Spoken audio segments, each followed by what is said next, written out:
So we're going to start creating the username, password stuff to get into our table. We haven't created the table yet, and we haven't created any controllers, and the app.js file doesn't know anything about anything. So we're going to go into it. Okay. So right now, if you're going along with this book, right now we're actually on page here of, I believe, 55. Okay, so first let's go ahead and create our user model. Okay, so the model, remember, that's the table. So we're going to click in there and we're going to call this user.js. Inside here, that's where we're going to create the model, and based upon what we have done before with models, let's always like taking a look at some examples here. So we're going to export this model. It's got a function. It's using SQLize and data types in here, and this is the table name. So basically, I'm going to go ahead and copy this. And I'm going to take out the stuff that I don't want, that I don't need. Okay, so I know it's a user table, so I'm going to call it user. I know that I want to have a username, and I also know that I want to have a password. And in the documents here, they called it hash. And both of those are of type string. Okay, so we are good there. Our table is, our model anyway, is going to be created here very shortly. The next thing is our test controller, or actually user controller, and what we want to do in there. Okay, so let's go ahead and open or create a new file in the controllers. So in here, new file, and we're going to call this user controller.js. And again, I'm always a person of taking a look at some things as an example of stuff that we've already done. Okay, so we know that we need to import Express, so we're going to do var Express and then require Express. Okay. The next thing that we know that we need to do is we need to have a router on here. So we're going to do router equals require, or express.require, I'm sorry, express.router.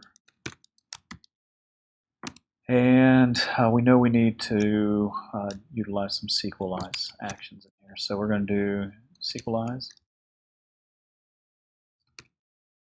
equals require, and it's going to be the /db. Okay. All right, so I think we have a lot of the main stuff here. Now this next part here is the table. Okay, so we want the user table, so we're going to do var user. That's a capital U, just to identify things nicer. And it's going to be the same exact thing, SQLize import. I'm just going to copy that. And it's a in quotes here, /model. Make sure I got that right. Models / and it's the model that we just created, which is user. Okay. All right. So we have that. Perfect. Now what are we going to do? Well, the book here has us doing. We're going to create a user endpoint. So, and it's going to be a post to our database table. So we need to do the following. We need to do router.post, and the URL that we want people to, or that we want our API to go to, is create user, and we want it to do the following function. Function, and then it's going to be a res, or rec, comma res.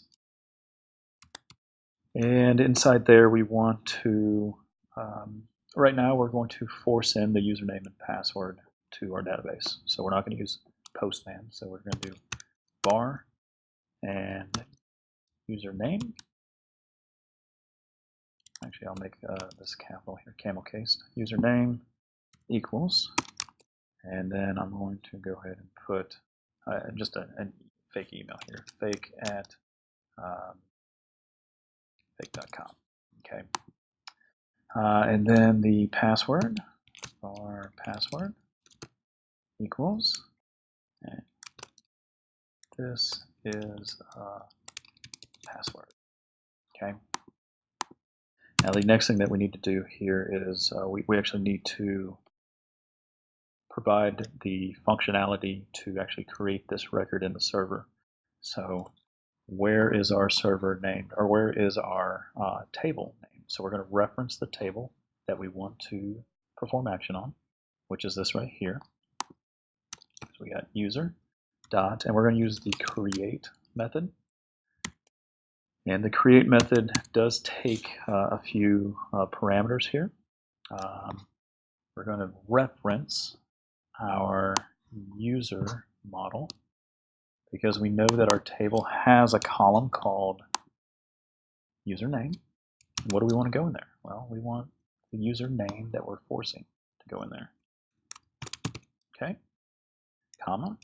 And then over here we called it password hash, so that's another column on our table that we need to use. And what do we want to pass in there? Well, we want to pass the password.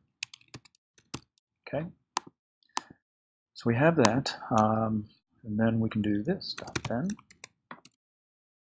And inside the then, we want to send a response to say that it was created. So res.send, and you can say user was created. Okay. All right. So we have our user controller. We have our model. Now the one thing that we're missing here is on our app.js. Remember, the app.js is where everything is getting routed. Okay. So it comes to this page first, and it has to know about the user controller, and it has to know about the models and everything. Now, something that I failed to do here is at the end we need to do a module dot exports, and we want to set that to router. Okay, save it, and then in here we need to import it just like we imported the test controller. We're going to do the same thing here. So I'm going to go ahead and copy this. Again, I'm a big proponent of reusing things here that we've already typed out, right? So copy this. We're just going to change the variable here to user, and we're going to change this to user controller. Okay, so that looks good. Now we need to let the app know that it can actually use that controller. So I know there's a lot of uses here, but we'll go under here. We'll do app.use, and it's going to be the endpoint that we want to create. So I'm going to call this, because I think on here they actually have it as API/user. So API or /API and then /user. Okay. Now, what do you want it to do once your API goes to this endpoint? Well, you want it to look in the user thing here. So the user controller. So user, and there we go. I'm going to go ahead and save this, and let's see if it created some more tables. Looks like it did. So let's take a look at that. And we can go over here. So inside PG admin, you can go to your Postgres, go down to your databases, workout log, and go take a look at the tables. Now, if you're not seeing your user table, you may have to refresh. And now we have a user table. And if we click on the user table and click on the grid squares here, we will now see that we have our username and password hash. So look at that. We created our model. Each one of these was a column. Okay. So we have that, but we don't have any data. Well, that's because we never visited the URL of, and I know that this may be confusing for some, but we'll just step into it here. Okay. So if we want to go here, so if our website URL goes here, okay, it says call the user controller. I'll call user, and look where my cursor is, up here. Now the next thing is up here. Let's go ahead and click in there. So we need to visit the URL of, we'll go over here, we go /API/user, we go to the user controller /create user. So let's go ahead and do that. Okay. So inside of Postman, we're going to go to localhost 3000. We're going to do a post. We're going to visit the URL of API/user. So API/user, and again, I get that from here, API/user. And I need to dive into the create user. So /create user. Now I can hit the send, and let's see what we get. Hopefully we don't get any errors. User was created. Yay! So we'll go back over to our table and click the lightning bolt. And we see our first record, fake@fake.com, and this is a password. Okay, so that's kind of cool. We got that to be put in there. All right, so that is basically the user create part of the module.